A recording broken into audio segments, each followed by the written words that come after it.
Laminate flooring is a great solution for high-traffic households.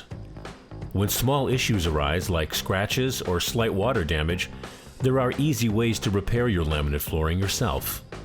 Here are all the tips and tricks you need to repair laminate flooring like a pro. Scratches can be easily touched up with the floor repair kit. For a smaller repair, use a floor repair marker or crayon to cover the scratch. Wipe the area with a clean cloth to get rid of all dust and dirt. Using the marker or crayon, fill in the scratch until it no longer is visible. For a deeper scratch, universal repair kits come with putty in several colors. If needed, use fine grit sandpaper to slightly sand the area after filling the scratch. Wipe the area clean with a damp cloth and use a small brush to apply a coat of varnish to the filled-in area. If your flooring has water damage, the boards will need to be replaced. Make sure the floor is completely dry before starting any repairs. If the damage is near the wall, remove the molding at the wall closest to your damaged boards. Pry out the first piece at the groove, releasing it from its locking action. Most laminate floors are installed with a tongue and groove system and float above the subfloor, making removal a little easier.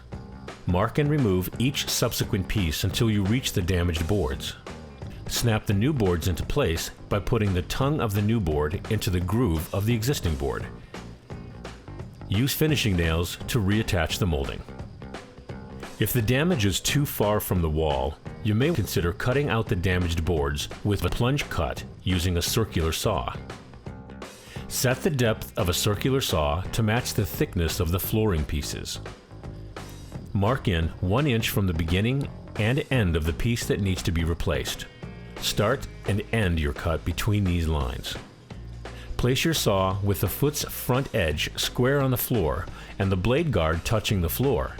Slightly rock the saw upwards so the front edge is the only part touching the floor. Start the saw and use the lever that retracts the blade guard. Lower the saw into the workpiece so that the foot sits flat on the floor and move the saw forward as normal. Using a putty knife or flat pry bar, lift the board free from the center cut.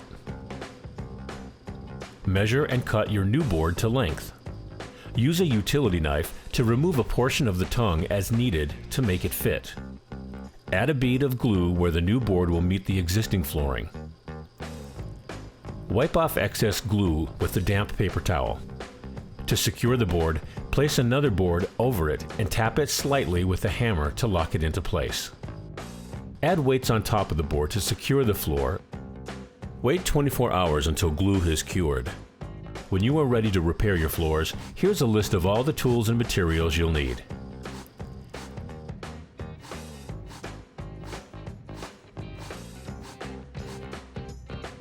Good luck, and thanks for shopping at the Home Depot.